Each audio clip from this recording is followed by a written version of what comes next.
Welcome to Gail's Garden Herbs and More. This is one of my yarrow plants. Now it's just starting to lay this is the piece that I just cut off from it. I cut a few more too. I already put them in the drying tray. The buds are just not opened on that one yet, so I'm going to wait a while. You want to take off just the top half of where it blossoms, because the flowers are very medicinal. The leaves are too. And we're going to talk a little bit about this very wonderful plant.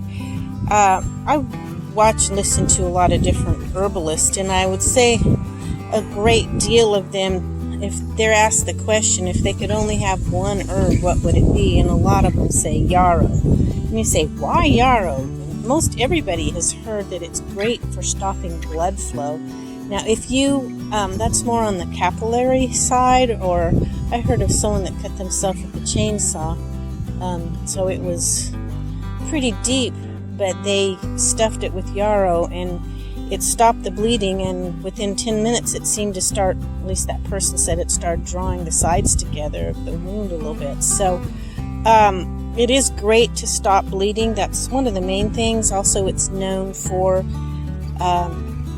helping with the fever, and we're going to talk a little bit about that.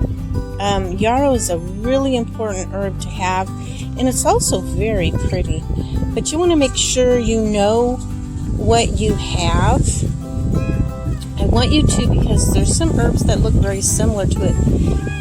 Reggie, you are not supposed to be in my garden beds. No, come out of there, Reg. Come on.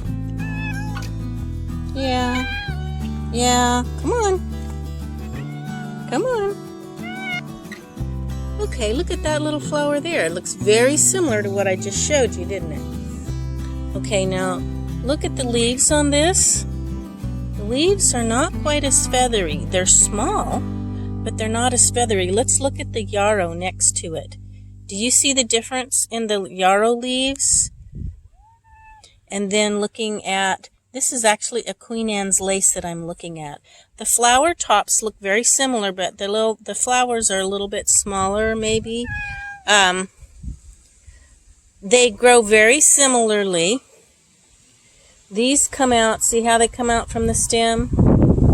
And let's pull this, see if I can get this. Look, there's just very, very similarity there. But your Queen Anne's lace is a whole different flower. Notice it almost looks like a snowflake the way the pattern comes out on it. Some of them are a little more umbrella-like, and a lot of times you'll get a little tiny touch of pink in the center.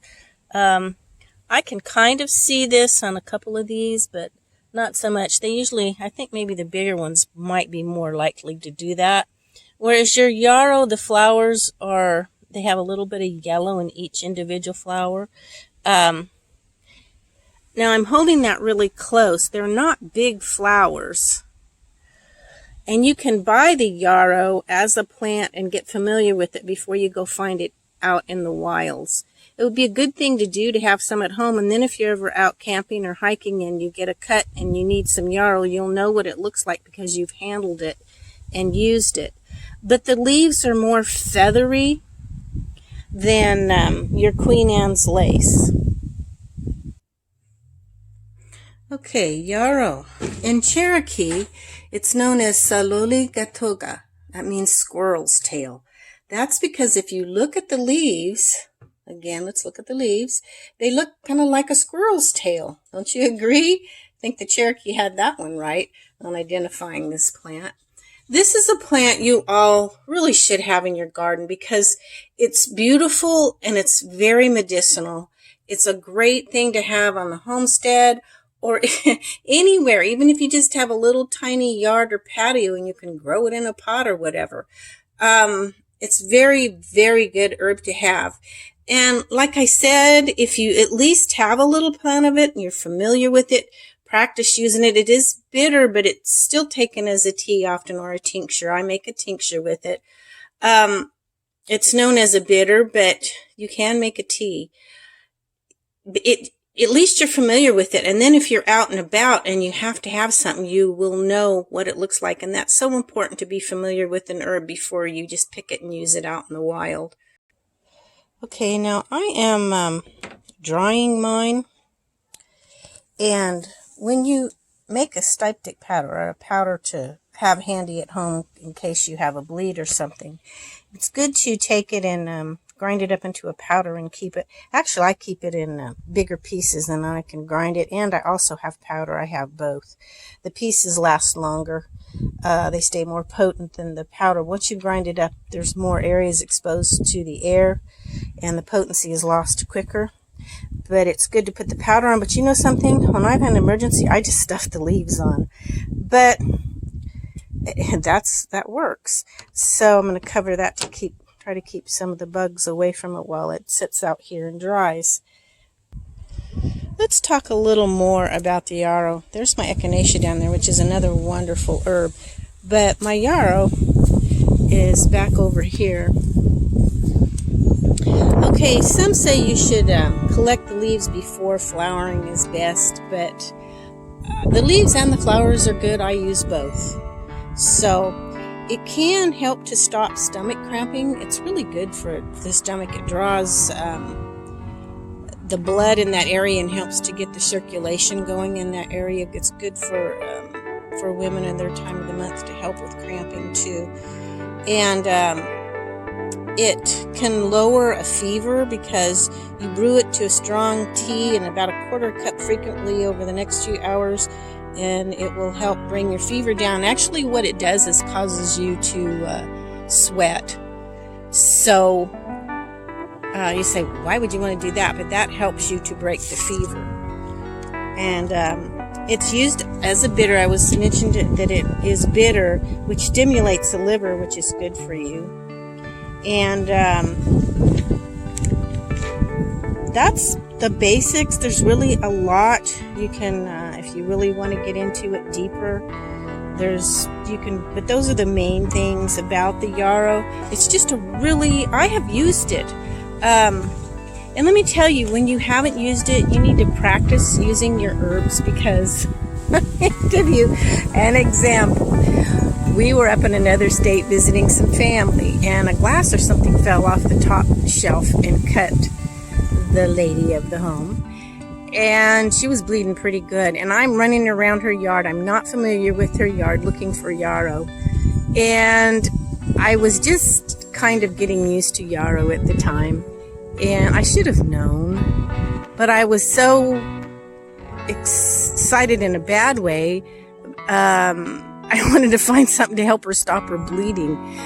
I didn't think she had a plant in her backyard. She didn't live out in the country. They lived in a housing area. And I was looking for the flowers. And then a few minutes later, I found it. She had a big old plant of it. It just wasn't flowering yet, but the leaves were great. You don't have to have the flowers. And she'd already had it bandaged up and stuff by that time. But if I'd have been more familiar, maybe I would have spotted it quicker. I knew what it looked like, but I was excited and I was unfamiliar with doing that, and I was nervous about being in these people's home because I didn't know them really well. They were a family of who I was with, and but I didn't know them real well, and so on and so forth. I just kind of blew it. I should have seen that plant right away. I probably walked by it the first time, but I was looking around the side, and she had it in a different area I just wasn't expecting. And anyway, just a little story to let you know that get familiar and start using your herbs more. The more you use them, the more you get familiar with them. You can find them somewhere else. I probably could have put that in. I had to do a poultice again. You know, I had my other video, if you saw it, a wasp had stung me and my whole hand swelled up big. It hurt. Oh, bad. Well, yesterday, right on top of the same hand, I got bit by a bee this time. And then last night I got real sick. Got sick to my stomach. I felt like I had a light touch of the flu or something. I think it was just because I had the venoms of both bees or something. I don't know what happened. I'm feeling a little better now, but I probably could have put a little of that on it too, because I believe it's antibacterial. It's antibacterial as well. So anyway, a little bit about yarrow, and I hope you guys enjoy this video. Please give me a thumbs up, share with others so that they can learn about yarrow too, and I will catch you all later. Bye-bye now.